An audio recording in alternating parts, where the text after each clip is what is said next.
आणि एक महत्त्वाची राजकीय बातमी, राजकारणात एकतर फडणवीस राहतील किंवा मी राहीन, सर्व सहन करून जिद्दीने उभा राहिलोय असं म्हणत उद्धव ठाकरे यांनी देवेंद्र फडणवीस यांच्या राजकीय कारकिर्दीलाच एक प्रकारे आव्हान दिलंय।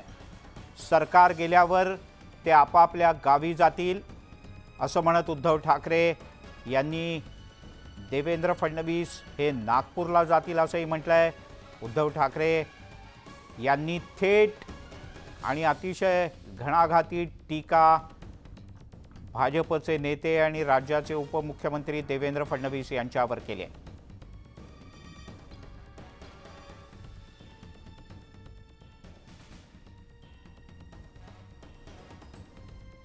त्यामुळे महाराष्ट्राच्या राजकारणात एकतर देवेंद्र फडणवीस राहतील किंवा मी राहीन, माझ्यावरच्या अनेक अन्याय आणि अयोग्य गोष्टींना मी पुरून उरलोय, सहन करून जिद्दीनं उभा राहिलोय असं म्हणत उद्धव ठाकरे यांनी आपली खंत, दुःख, राग, संताप व्यक्त केला। म्हणून तुम्ही आपल्या आईशी गद्दारी करू नका। नगरसेवक, माजी नगरसेवक जात आहेत, जा आत्ताच जा, ज्यानं जायचं त्यांना बघू ना। अरे मी तर या तडफेने उतरवलं, इथं तुम्ही राहिला तर मी राहीन, या मी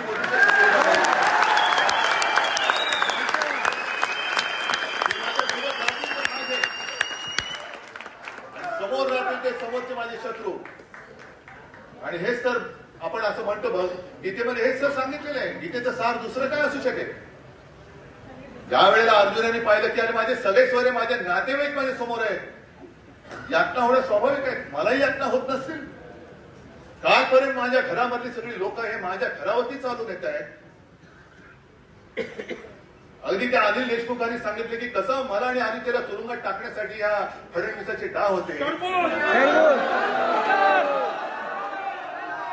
सगळं मी सहन करून जिद्दीने उभा राहिलेला आहे। तर तू तरी राहशील तर मी तरी राहील।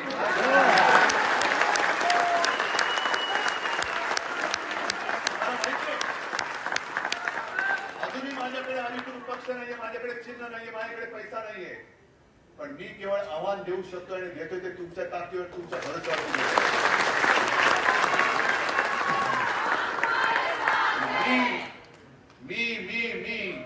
मी म्हणजे मी नाही, मी म्हणजे तुम्ही आहात। दिल्लीच्या छातीमध्ये धडकी भरले ते उद्धव ठाकरेची नाही, ती माझं मत आहे। ते सुप्रीम कोर्टाचा निकाल आहे तो लागेल, पण आता मशालीचा प्रचार हा बरोबरी करा।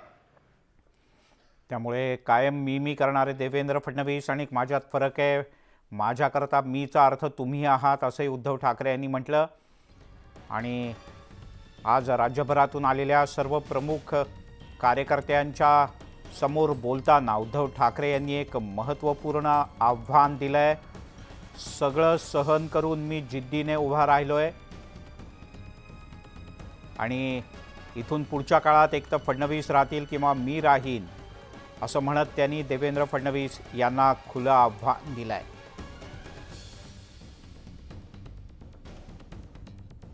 या क्षणाची सगळ्यात मोठी आणि महत्त्वाची बातमी,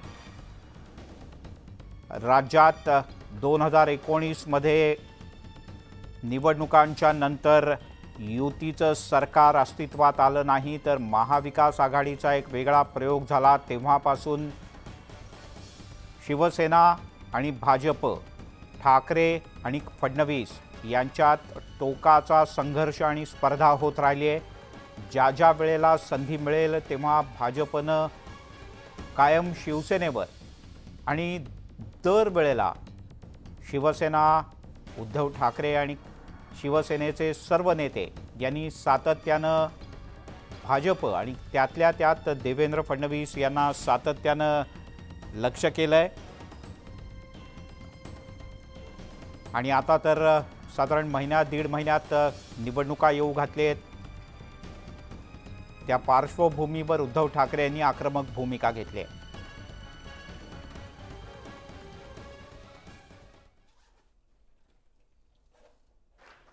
हिम्मत आहे आपल्याकडे। ज्या सूचना अनिल परब यांनी दिल्या, मतदार यादी, हे सगळ्यात महत्वाची गोष्ट आहे।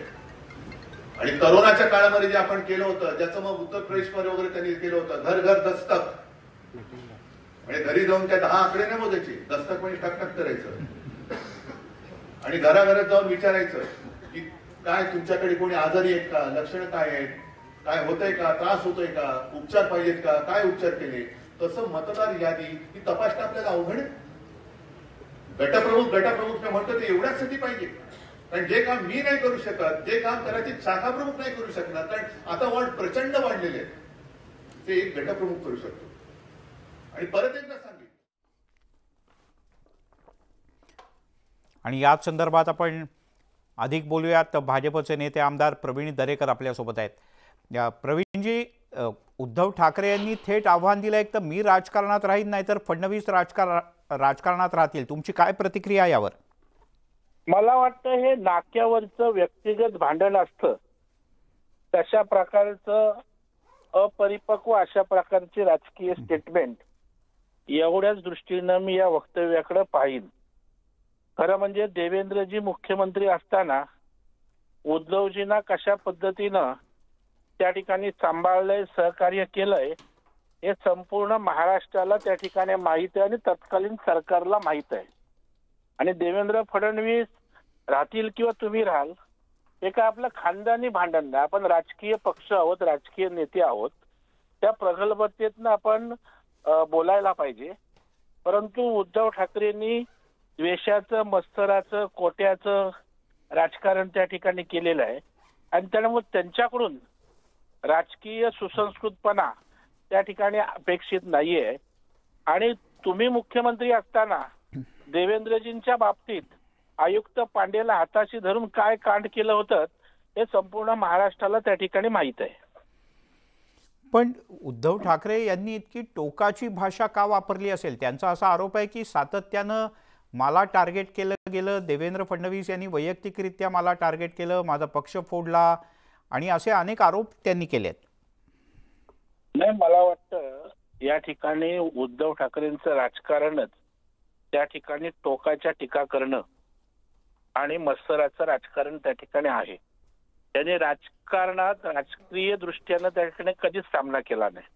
कधी भावनिक बोलायचं, कधी अशा प्रकारच्या टीका करायच्या, हे त्यांचं राजकारण त्या ठिकाणी राहिलेलं आहे. आणि त्याच्यामुळे त्यातनंच अशा प्रकारची वक्तव्य त्यांची त्या ठिकाणी येतात.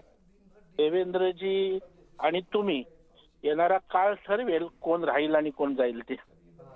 बर, भाजप याला काही वेगळ्या पद्धतीने उत्तर देणार आहे का? तुमच्या दृष्टीने याला फार काही उत्तर दिलं पाहिजे असं नाही, कारण तुम्ही पहिल्याच उत्तरात आरोप केलात की हे फारच वैयक्तिक स्वरूपातलं केलं जात आहे, आपण राजकारणात आहोत, अशी पद्धत राजकारणात नसते.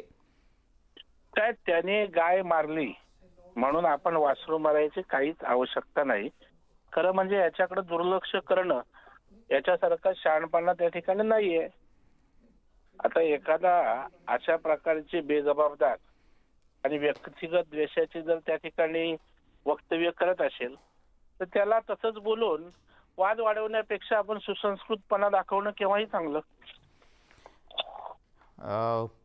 प्रवीणजी, तुम्हाला असं नाही वाटत आगामी निवडणुकांमध्ये, म्हणजे अजून 1.5-2 महिने बाकी आहेत निवडणुकांना, आत्तापासूनच जर का या टोकाची भाषा वापरली जात असेल राजकारणात, तर प्रत्यक्ष निवडणुकांमध्ये त्याला आणखीन धार येईल? मला वाटतं बाळासाहेबांनी पण आक्रमक राजकारण केलं, पण अशा प्रकारे व्यक्तिगत द्वेषातना टार्गेट करायचं राजकारण त्यांनी कधीच केलं नाही. त्याने खुलेआम दुश्मनी केली, पण ती दुश्मनी राजकीय असायची. वैयक्तिक पुन्हा त्यांचे सलोख्याचे संबंध अगदी पवार साहेब असतील किंवा काँग्रेसचे नेते असतील त्यांचे असे आपण पाहिलेले आहे.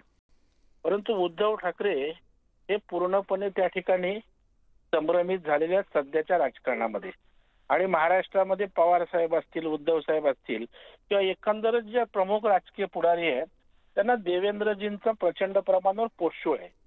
कारण 5 वर्ष मुख्यमंत्री म्हणून त्यांनी एक स्वतःची छाप या महाराष्ट्रात उभारली. आता त्या ठिकाणी तिन्ही पक्षाचं सरकार नीट चालवत असताना सामंजस्यपणाची भूमिका समन्वयाची घेऊन सरकार चालवत आहेत, जनतेच्या हिताची कामं करतायत. आणि मी या सगळ्याचा मूळ देवेंद्र फडणवीस आहेत आणि त्याच्यामुळे त्यांच्यावरच बोलावं, टीका करावी असा त्यांचा नियोजित अजेंडा आहे. ठीक आहे प्रवीणजी, धन्यवाद. तुम्ही न्यूज 18 लोकमतशी बोललात त्याबद्दल. आपण पुन्हा एकदा पाहूयात उद्धव ठाकरे यांनी आपल्या कार्यकर्त्यांना संबोधित करताना देवेंद्र फडणवीस यांना काय शब्दात आव्हान दिलंय ते.